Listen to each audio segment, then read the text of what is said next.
So आजबाट चाहिँ हामी matrix topic start गर्न गइरहेको छौँ। म्याट्रिक्समा आज यसको डेफिनेसन र यसको डिफ्रेन्ट टाइप्सहरू हो त्यसको बारेमा पढौँ। त्यसपछि यसको प्रोपर्टिज र अनि मल्टिप्लिकेसनको बारेमा पढौँला। सो म्याट्रिक्स भनेको के कुराहरू हो त? म्याट्रिक्स भनेको हाम्रो के भन्दाखेरि इलिमेन्ट्सहरूको एरेन्जमेन्ट हो इन र र कोलम फर्ममा, जसलाई हामीले बिग ब्राकेट अथवा स्मल ब्राकेटले इन्क्लोज गरेर राख्छौँ। अब यसको अर्थ के? सुरुमा र र कोलम भनेको के त्यो बुझौँ। र भनेको यदि होरिजेन्टलमा इलिमेन्ट्सहरूलाई राखेको छौँ भने द्याट इज र, भर्टिकल फर्ममा राखेको छौँ भने द्याट इज कोलम्स। सो यही कुरा हामी बुझौँ। यहाँ मानव मैले इलिमेन्ट्स लेखेँ कुनै, मानव इलिमेन्ट्स जे नि हुनसक्छ, अल्फाबेटिकल, न्युमेरिकल। सो मैले न्युमेरिकल लिएर हो 1 2 3 4, यसलाई मैले बिग ब्राकेटले क्लोज गरेँ। अब हेरौँ, र भनेको हाम्रो होरिजेन्टल फर्ममा राखेकोलाई र, यो र भयो हाम्रो, यो भयो हाम्रो कोलम्स, ठिक छ, भर्टिकल फर्ममा राखेको। सो र कोलम बुझ्यो, जसलाई हामीले के गरेको छौँ, इन्क्लोज गरेको छौँ बिग ब्राकेटबाट, त्यसलाई नै हामीले म्याट्रिक्स भनेको। अब यसलाई नै हामीले स्मल ब्राकेटले पनि के गर्न सक्छौँ, क्लोज गरेर राख्न सक्छौँ, त्यसलाई पनि हामीले म्याट्रिक्स भन्न सक्छौँ। सो कुनै पनि इलिमेन्ट्स अथवा एबिसी पनि हुनसक्छ, जे पनि हुनसक्छ। सो अहिले न्युमेरिकलको कुरा गरिरहेको छौँ। न्युमेरिकल फर्ममा हामीले एरेन्ज गरेर राख्यौँ, नम्बरहरूलाई एरेन्ज गरेर राखेका छौँ। सो र कोलम फर्ममा चाहिँ हामीले एरेन्ज गर्छौँ र बिग ब्राकेट अथवा स्मल ब्राकेटले क्लोज गर्छौँ भने द्याट इज आवर म्याट्रिक्स। अब म्याट्रिक्सलाई हामीले इन्डिकेट गर्न, जस्तै हामीले के गर्छौँ भन्दाखेरि, इन्डिकेट गर्दा तलतिर हामीले यसको 2/2 भनेर यसरी लेख्छौँ। अब 2/2 किन लेखेको भन्दा, फर्स्टले कतिवटा र छ भनेर बुझाइरहेको छ, नम्बर अफ र, एन्ड सेकेन्डले नम्बर अफ कोलम्स कतिवटा छ भनेर बुझाइरह। सो फर्स्टले बुझाइरह दुईवटा छ, यसमा नम्बर अफ रो, सो दुईवटा छ, कोलम्स दुईवटा छ। यो चाहिँ हाम्रो इन्डिकेट गर्ने तरिका भयो, म्याट्रिक्सलाई बनाउने तरिका भयो। यसलाई पनि तल यसरी लेख्छौँ 2/2, यो भयो हाम्रो म्याट्रिक्स। म्याट्रिक्स भइसकेपछि हामी जाउँ अर्को कुरा। यहाँ म्याट्रिक्समा के बुझाउँछु भन्दाखेरि, म्याट्रिक्सको कुनै पनि भ्यालु हुँदैन, नो भ्यालु। ओके, कुनै पनि भ्यालु छैन म्याट्रिक्सको। डिटर्मिनेटको चाहिँ भ्यालु हुन्छ, हामीले डिटर्मिनेटको भ्यालु निकाल्छौँ नि, हामीले अहिले पछि पढ्छौँ। डिटर्मिनेटमा हामीले भ्यालु निकाल्छौँ भने यसमा चाहिँ भ्यालु हुँदैन, यो सिर्फ एरेन्जमेन्ट मात्रै हो, सिर्फ एरेन्जमेन्ट। र कोलम फर्ममा एरेन्जमेन्ट गर्ने यो एलिमेन्ट्सहरूलाई that is matrix. Types of म्याट्रिक्समा जाउँ। टाइप्स अफ म्याट्रिक्स अहिले म नोट्स प्रोभाइड गरिदिन्छु, यो अहिले खालि बुझाउनलाई मात्र लेखेको। केही इम्पोर्टेन्ट मैले भनेको इम्पोर्टेन्स कुरा लाग्यो भने नोट गरेर राखिदिनुहुन्छ आफूले, नत्र म पछि नोट प्रोभाइड गरिदिन्छु। सो टाइप्स अफ म्याट्रिक्स भनेको के? सुरुमा टाइप्स अफ म्याट्रिक्समा के पर्छ त्यो कुराहरू। सुरुमा हामी र म्याट्रिक्सबाट सुरु गर्छौँ। सो र म्याट्रिक्स भनेको के? र म्याट्रिक्स भनेको यदि म्याट्रिक्सको एउटा मात्र र छ भने, ओन्ली वान र, म्याट्रिक्ससँग एउटा मात्र र छ भने, जस्तै 1 2 3 4, दिस इज र म्याट्रिक्स। यसको सिर्फ एउटा मात्रै र छ, 1, अनि इन्टु यान लेख्छु यसमा। किन यान लेखेँ? यो माथि जतिवटा यान पनि हुनसक्छ, मतलब जतिवटा पनि हुनसक्छ कोलम्स, एउटा कोलम, दुईवटा कोलम, तिनवटा कोलम्स, 4 यानसम्म कोलम, जतिवटा नै आफूले राख्न सकिन्छ। तर रो जहिले पनि एउटा मात्रै हुनुपर्छ। त्यस्तो म्याट्रिक्स छ भने त्यसलाई हामीले र म्याट्रिक्स भन्छौँ। एउटा मात्रै र देखियो भने, जतिवटा कोलम भयो भने मतलब छैन, एउटा मात्रै र देखियो भने द्याट इज आवर र म्याट्रिक्स। सिमिलरली यस्तै छ हाम्रो कोलम म्याट्रिक्स। कोलम म्याट्रिक्समा चाहिँ हाम्रो के हुन्छ भन्दाखेरि, एउटा मात्र कोलम हुन्छ, जस्तै 1 2 3 4, यसलाई नै मैले कोलम बनाइदिएँ, कोलम म्याट्रिक्स। र मतलब छैन फेरि हामीलाई यहाँ चाहिँ। सो रको मतलब छैन, जतिवटा राख्न पाइयो, अनि एउटा मात्रै कोलम देखिने बित्तिकै एउटा मात्रै कोलम छ। So that is a column matrix. Now let's go for third type, rectangular matrix. Rectangular matrix, rectangular म्याट्रिक्समा के हुन्छ? रेक्टेङ्गुलर म्याट्रिक्समा चाहिँ हाम्रो नम्बर अफ रो र नम्बर अफ कोलम्स इक्वल हुँदैन। जस्ट लाइक म यहाँ इक्जाम्पल दिन्छु। लेट्स सी 1 2 3 4 5 6 7 8 9 10 11 12 मैले एउटा म्याट्रिक्स बनाएँ। हेरौँ ल, यो चाहिँ रेक्टेङ्गुलर म्याट्रिक्स भयो। कसरी? एउटा, दुईवटा, तिनवटा, चारवटा, 4 र 3 कोलम। सो र कोलम हाम्रो बराबर छैन, नम्बर अफ रो 4 छ, नम्बर अफ कोलम्स 3 छ भने हाम्रो रेक्टेङ्गुलर म्याट्रिक्स हो। नम्बर अफ रो र नम्बर अफ कोलम बराबर छैन भने त्यसलाई हामीले के भन्छौँ, रेक्टेङ्गुलर म्याट्रिक्स भन्छौँ।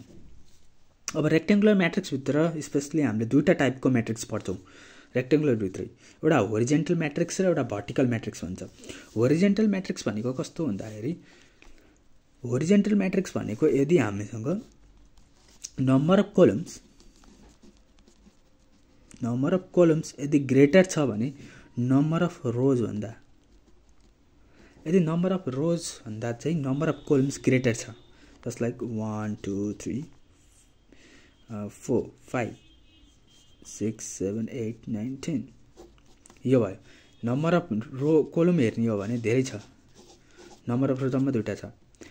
नम्बर अफ रो यसरी बुझ्न सकिन्छ, कसरी याद गर्ने भन्दाखेरि horizontal matrix number of column धेरै हुन्छ भन्दाखेरि, यदि होरिजेन्टल म्याट्रिक्स भने चाहिँ होरिजेन्टलमा हेर्ने कि होरिजेन्टलमा धेरै छ भने भर्टिकलमा भन्दा के अरे होरिजेन्टलमा हेर्ने, जस्तै भर्टिकलमा एउटा मात्रै भर्टिकल चुज गर्ने, एउटा मात्रै होरिजेन्टल चुज गर्ने।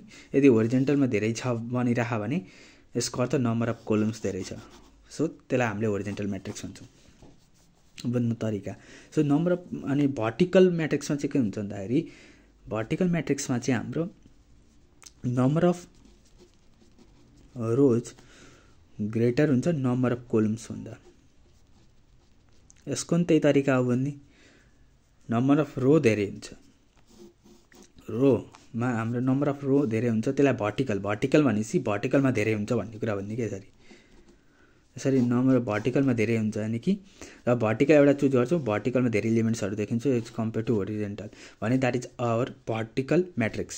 होरिजेन्टल म्याट्रिक्समा होरिजेन्टलमा धेरै इलिमेन्ट देखिन्छ, एउटा मात्रै चुज गर्ने, एउटा मात्रै रलाई हेर्ने अनि एउटा मात्रै भर्टिकललाई हेर्ने। यदि एउटा मात्रै रमा धेरै इलिमेन्ट्स छ, एउटा मात्रै भर्टिकलमा भन्दा नम्बर अफ कोलम्स धेरै भयो, द्याट इज होरिजेन्टलमा धेरै छ होरिजेन्टल म्याट्रिक्स जसमा नम्बर अफ कोलम्स धेरै हुन्छ। अनि भर्टिकल म्याट्रिक्समा भर्टिकल हेर्ने, भर्टिकलमा धेरै छ त्यसलाई नै भर्टिकल म्याट्रिक्स हुन्छ, जसमा चाहिँ के हुन्छ जहिले पनि नम्बर अफ रो ग्रेटर हुन्छ। यो चाहिँ याद गर्ने तरिका, आफूले ल्याउनु, यो चाहिँ नोट गरेर राख्ने राम्रो, सिम्पल हो। यसको डिफिनेसन यति नै हो, यति याद राख्यो भने डिफिनेसन आफै पुग्यो।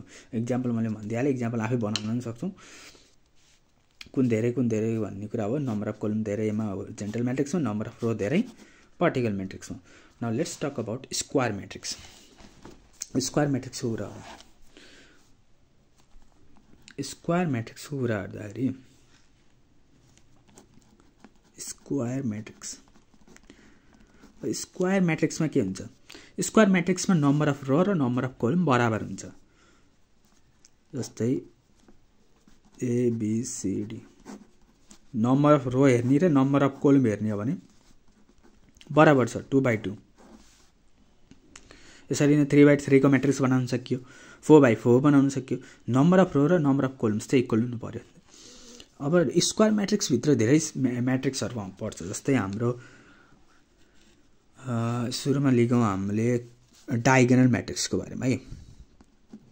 डायगोनल म्याट्रिक्स, अब डायगोनल म्याट्रिक्स भनेको कस्तो म्याट्रिक्स? डायगोनल म्याट्रिक्स भनेको चाहिँ हाम्रो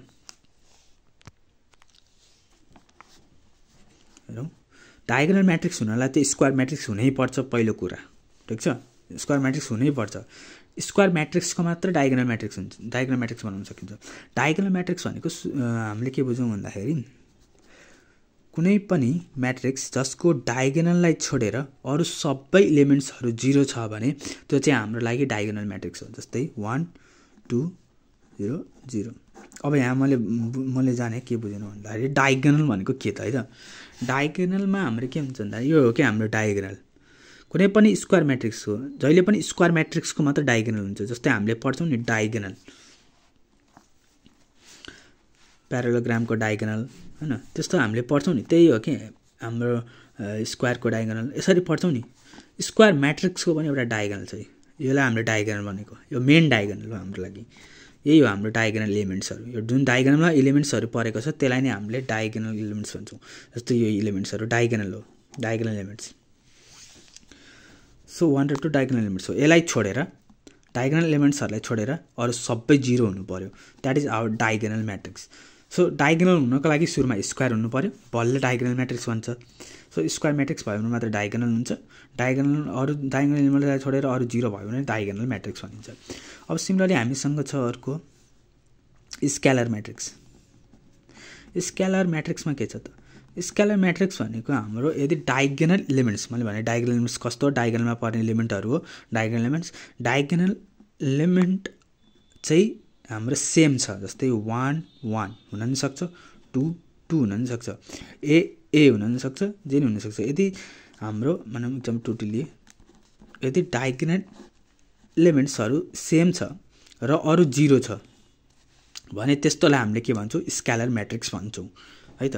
डायगोनल एलिमेन्ट सेम हुनु पर्यो, अरू कुनै क्राइटेरिया होइन, डायगोनल एलिमेन्ट सेम हुनु पर्यो र अरू 0 हुनु पर्यो अरू एलिमेन्ट्सहरू चाहिँ, त्यसलाई हामीले के भन्छौँ, स्केलर म्याट्रिक्स भन्छौँ है त। अर्को छ हाम्रो आइडेन्टिटी म्याट्रिक्स। आइडेन्टिटी म्याट्रिक्समा कस्तो हुन्छ, आइडेन्टिटी म्याट्रिक्समा कस्तो हुन्छ भन्दाखेरि डायगोनल एलिमेन्ट्स जहिले पनि 1 हुन्छ, डायगोनल एलिमेन्ट्स 1 अरू सबै 0। यो मैले अहिले 2/2 को म्याट्रिक्स बनाइराख है, 3/3 पनि बनाउन सक्छौँ, जस्तै 3/3 1 0 0 0 1 0 0 0 1 यसरी आफैले बनाउने हो। डायगोनल एलिमेन्ट्सलाई 1 राख, अरू सबै एलिमेन्ट्सलाई 0 बनाऊ, त्यसलाई हामीले के भन्छौँ, आइडेन्टिटी म्याट्रिक्स भन्छौँ। एमाने 3/3 3/3 यसरी बनाउन सक्छौँ, 4/4 नि बनाउन सक्छौँ। सो यति बुझाइदिएपछि आफै गर्न सक्छौँ। सो यति कुरा याद राख, आइडेन्टिटी म्याट्रिक्समा के हुने रहेछ, डायगोनल एलिमेन्ट जहिले नै 1 हुन्छ। अब हामीसँग चाहिँ स्केलर के अरे हाम्रो स्केलर भयो, डायगोनल भयो। Now let's talk about triangular matrix. Triangular matrix छ हामीसँग। ट्रायङ्गुलर म्याट्रिक्स भनेको चाहिँ कस्तो भन्दाखेरि triangular matrix, so triangular matrix भनेको हाम्रो यस्तो म्याट्रिक्स जसको चाहिँ अप्पर डायगोनल भन्दा अप्पर एलिमेन्ट्स अथवा लोअर एलिमेन्ट्स चाहिँ 0 हुनु पर्यो। डायगोनल भन्दा अप्पर एलिमेन्ट्स अथवा डायगोनल भन्दा लोअर एलिमेन्ट्स 0। मैले भने मैले एन्ड भने होइन, अर भनिराखु। कुनै एउटा भए पनि हुन्छ ट्रायङ्गुलर म्याट्रिक्स हुनलाई। यसकै टाइप्स हुन्छ अप्पर म्याट्रिक्स र लोअर म्याट्रिक्स।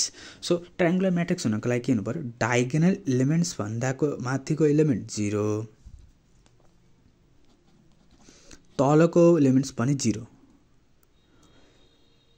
1 2 3 यसरी गरौँ, भनौँ 1 0 0 0 2 0 0 0